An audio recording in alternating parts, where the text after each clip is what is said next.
In May 2026, the United States government began opening its UFO files to the public. Not a leak, not a lawsuit, not a journalist prying documents loose 40 years late. A website run by the Pentagon with a search bar. It got 1.7 billion hits, and after 5 releases, hundreds of documents, and decades of footage, the government's own investigators say they have found no verifiable evidence that any of it involved anything from somewhere else. That is not the end of the story. That is the beginning of a different one. Here is where it starts. July 2023. A former intelligence officer sits before Congress and testifies under oath. If you believe we have crashed craft, stated earlier, do we have the bodies of the pilots who piloted this craft? As I've stated publicly already in my News Nation interview, biologics came with some of these recoveries, yeah.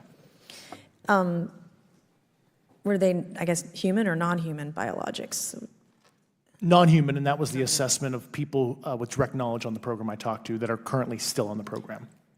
We covered that testimony in an earlier episode. This episode is about what happened next, not to the claim, to the people who made it and to the paper trail underneath it. On February 19, 2026, the President issued a directive instructing the Secretary of War and other relevant federal agencies to begin identifying and releasing government files related to UAPs, UFOs, and extraterrestrial life. The Pentagon, with support from the Office of the Director of National Intelligence, turned it into a government-wide review. It was not a request for a summary. It was an instruction to open the filing cabinets. On May 8, 2026, the Department of War launched the portal.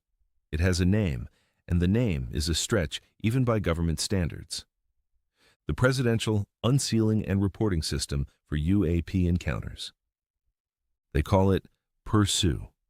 The first release put more than 160 files online. Documents, photographs, videos, records stretching back decades. Then it kept going. A second release on May 22nd, a third on June 12th, a fourth on July 10th, a fifth on August 7th. The material comes from across the federal government, and officials say releases will continue every few weeks as more records clear review. The Pentagon calls it an unprecedented undertaking. Dozens of agencies, tens of millions of records, decades of government files to review. So what is actually in it? Project Sign and Project Blue Book records, the Air Force's original UFO investigations from the 1940s and 1950s. CIA sighting analyses from 1955. A 1949 conference at Los Alamos on aerial phenomena, FBI correspondence, NASA imagery from a 1996 shuttle mission, and newer material. Infrared footage of a dark spherical object moving through and disappearing into the clouds. A 2025 clip of an orb moving over a populated city in the Middle East.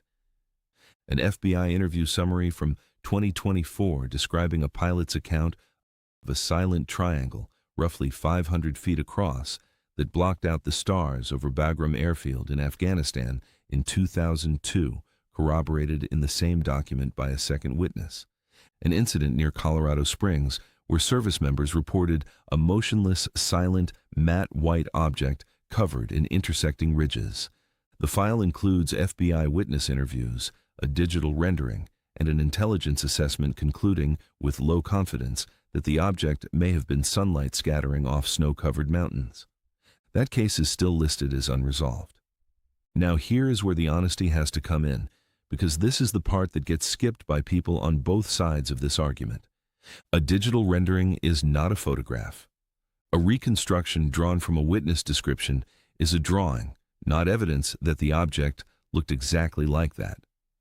And a video without range data, telemetry, or camera specifications can look extraordinary and prove almost nothing. The Pursue archive labels its own material this way: documents, imagery, video, digital renderings. Those labels are doing real work, which brings us to the numbers. The All-Domain Anomaly Resolution Office, AARO, is the Pentagon office that actually analyzes these reports. Its fiscal year 2024 report covered 757 cases. At the reporting cutoff, 49 cases had been resolved. Another 243 were recommended for closure. And 444 went into what Arrow calls the active archive because the files did not contain enough information to analyze them. Every case in those first two groups was attributed to something ordinary: balloons, birds, drones, satellites, aircraft. The fiscal year 2025 report, released in July 2026, counted 319 new or previously unreported cases. Arrow resolved 114 of them. 191 went into the active archive. 9 were identified for deeper intelligence or scientific analysis. Some reports described apparent performance that, if accurate, would exceed known technology. But those reports did not come with the technical data needed to establish that the performance was real. That is the honest picture. Hundreds of cases remain unresolved. But unresolved means unknown. It does not mean extraterrestrial. Even though the government has released an unprecedented volume of material, its own analysts say none of it confirms non-human technology. But there is a problem with that conclusion. This is still the government investigating itself, and classified programs are compartmentalized by design. People inside one program may not know what exists inside another. So when Arrow says it found no evidence of non-human technology, there is still a question underneath that answer. Did the people conducting the review have access to everything they would have needed to find it?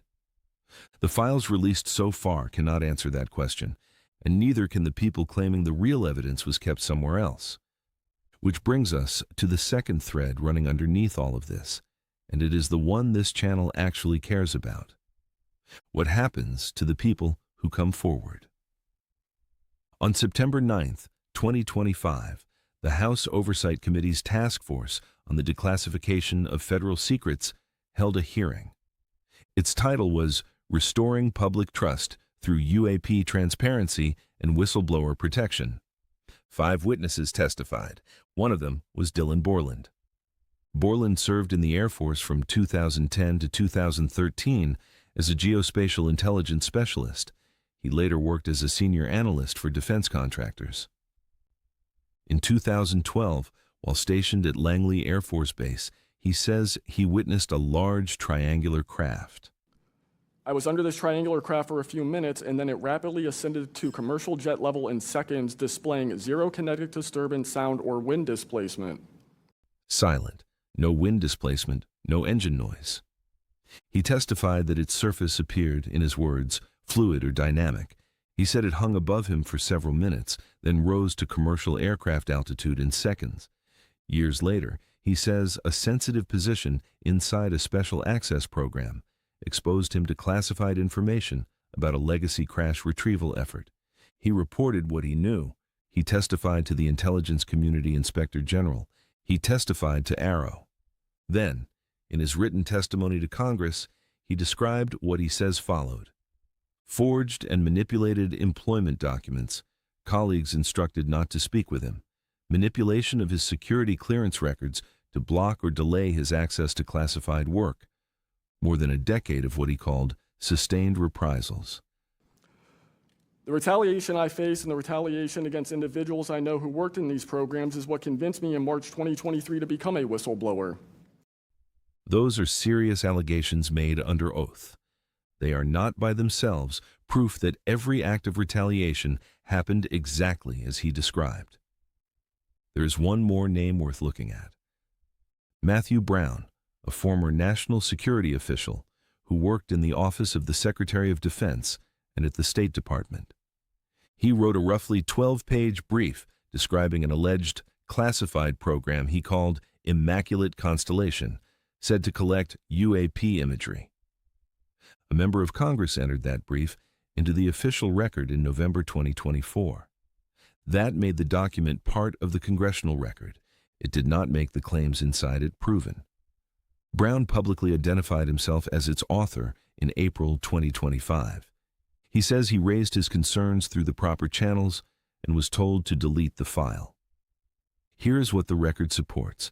The President directed federal agencies to begin identifying and releasing UAP records in February 2026.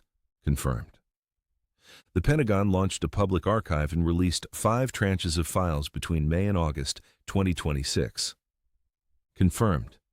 The government's analytic office reviewed more than 1,000 reports across 2 fiscal years and attributed every resolved case to ordinary objects. Confirmed. Hundreds of cases could not be analyzed because the reports did not contain enough information. Confirmed. Multiple witnesses have testified under oath to Congress that they faced professional retaliation after coming forward. Confirmed. Whether the retaliation happened exactly as they described it, not confirmed, not by these files, not by this office, not yet. But one number in this archive is hard to get past. The government did the thing everybody demanded. It opened the archive. It put the files on a public website with a search function and watched the site rack up 1.7 billion hits. And the most striking thing in the whole release is not a black sphere or a silent triangle. It is 444 cases that could not be analyzed because the information needed to analyze them wasn't there. That is not evidence of a cover-up. But it is not an explanation either. Maybe there was nothing extraordinary in those 444 cases. Maybe there was. For some of them, we may never know. Because by the time anyone seriously investigated them, too much of the evidence was already gone. Up next, on the Realize files. The man who described the future so precisely that people still argue about how he knew.